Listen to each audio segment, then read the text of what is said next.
आज के किए गए छोटे छोटे काम आपकी बगिया को हरा भरा बनाने में, घना घना बनाने में काफ़ी सहायक सिद्ध होते हैं। आज जो काम हम करेंगे छोटा सा, वो बड़े बड़े असरात दिखाएगा। इसी के लिए कहा गया है, बूंद बूंद से सागर भरता, बूंद बूंद से खाली। अस्सलाम वालेकुम friends, welcome to my channel Shabnoor Ali. आप देख रहे हैं टिकोमा लगा हुआ एक प्लांट टिन कंटेनर जो कि टूट फूट के ख़राब हो गया है। मान लीजिए कि अभी हम इसकी केयर नहीं करते हैं, एक पौधा गया, दूसरा पौधा गया, फिर तीसरा पौधा गया, जाते जाते गार्डन खाली हो गया। लेकिन हमने एक संभाला, दूसरा संभाला, तीसरा संभाला, गार्डन हरा भरा हो गया। तो ये वीडियो लगता तो है कि अरे क्या है, ज़रा सा काम ही तो दिखाया है, लेकिन ये कितना वैल्यू रखता है। तो चलिए कर लेते हैं इस प्लांटर को ठीक। इतने दिन से ये टिन कंटेनर टूटा टूट लगा हुआ था, फिर भी बहुत दिन चल गया। 6-7 साल चला है, तो क्या कम है। तो फिर इस कंटेनर को हम फिर से मतलब हटा देंगे और इसको रीग्रो करेंगे। इसमें निकले हुए हैं टिकोमा वाइन और रूट बाउंड हो चुका है। इतना रूट बाउंड भी नहीं होगा, चल जाता, लेकिन क्योंकि टूट गया तो ये नहीं चल पा रहा। मैक्सिकन पिटोनिया तो निकलते ही रहते, तो इसे हम हटा देंगे। अब इसको ग्रो करने के लिए मैं कंटेनर ढूंढ रही थी। अब मुझे ये बाल्टी मिल गई है, बकेट इस तरह से चटक गई है।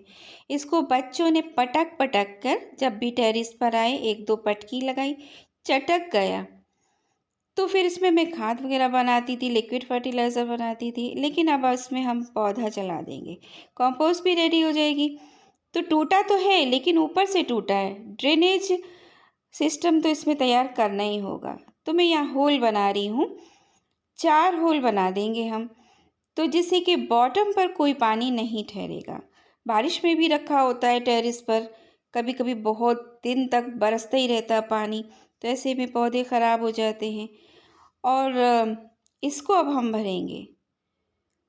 अभी तक जो मैं रिपोर्टिंग कर नहीं पाई ना, उसका रीज़न मुझे प्लांटर का नाम मिलना था। मैं रोज़ सोचती थी किस में लगाऊं, किस में लगाऊं, आज लगाया। तो मैंने ड्रेनेज होल पर कंकड़ रखे, फिर थोड़ी सी मिट्टी डाल दी और टूटे हुए हिस्से को इस शू बॉक्स से तख्ती के ढक दिया। अब किचन वेस्ट की सब जुगाड़ की, मिट्टी हमारी यहाँ रेडी है, जिसमें कि हमने लिया है 40% रिवर सैंड, 40% गार्डन सॉइल और 20% उसमें खाद मिली हुई और राइस हस्क भी मिला हुआ है। और काफ़ी सारा किचन वेस्ट भर दिया। आप देख रहे हैं कि उसमें केले के, संतरे के सब छिलके हैं, तो वो खाद का काम करेंगे। धीरे धीरे खाद बनती ही रहेगी, इसी वजह से हम इसमें और कोई खाद नहीं दे रहे हैं, और बाद में ऐड करते रहेंगे ज़रूरत के हिसाब से। ज़रूरी नहीं कि अभी मैं बना कर दे दूँगी ज़रूरत के हिसाब से, पौधे की कंडीशन देखते हुए।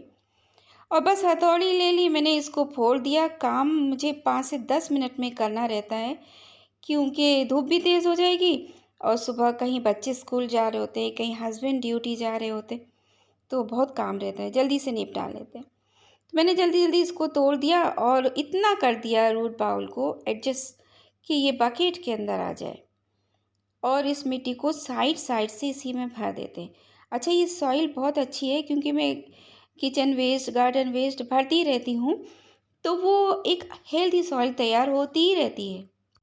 तो ये तरीका था मेरा रिपोर्ट करने का। गर्मियों में कौन करता है रिपोर्टिंग, हर कोई कह देता नुकसान करेगा नुकसान करेगा, लेकिन जब उसमें पानी नहीं जाएगा तो नुकसान तो वैसे भी हो जाता, बेल चली जाती। पटिकोमा वाइन बहुत हेल्दी, मतलब हार्डी प्लांट होता है। अब ये धीरे धीरे ग्रोथ तो शुरू कर गया था, थोड़ा थोड़ा पानी डालते थे, फेंक जाता था, मिट्टी भी बहती चली जा रही थी, तो मुझे लगता था कब टाइम मिले कब टाइम मिले। आज मिला और मैंने अपना काम कर लिया। दिल को तसल्ली हो गई कि अब प्लांट को मैं पानी दूंगी तो इंशाल्लाह ये ठीक बना रहेगा। और फर्टिलाइज़र वगैरह बाद में ऐड करते रहेंगे, अभी भर देती हूँ उसको। और फिर आप भी दुआ कीजिए, मैं भी दुआ करूँगी कि प्लांट बरकरार रहे। प्लांट्स बरकरार हैं तो भी हमारी सांसें बरकरार हैं। मतलब पौधों का होना आपके आसपास बहुत वैल्यू रखता है, ऑक्सीजन पाने के लिए और माहौल में एक ठंडक पाने के लिए। इन पौधों की वैल्यू समझते हुए कहते हैं कि कभी किसी को डिस्करेज मत कीजिए। अगर वो एक खास भी ग्रो कर रहा है ना, कर तो रहा है, कम से कम उसके मन में ये तो है कि हाँ मैं पॉल्यूशन के लिए कुछ करूँ, तो बहुत अच्छा काम करा, उसको कभी डिस्करेज मत कीजिए। जितना हो सके हर किसी को बढ़ावा दीजिए, ताकि वो खुश होके इस चीज़ को बढ़ावा दे। फिर मिलते हैं, तब तक के लिए अल्लाह हाफ़िज़।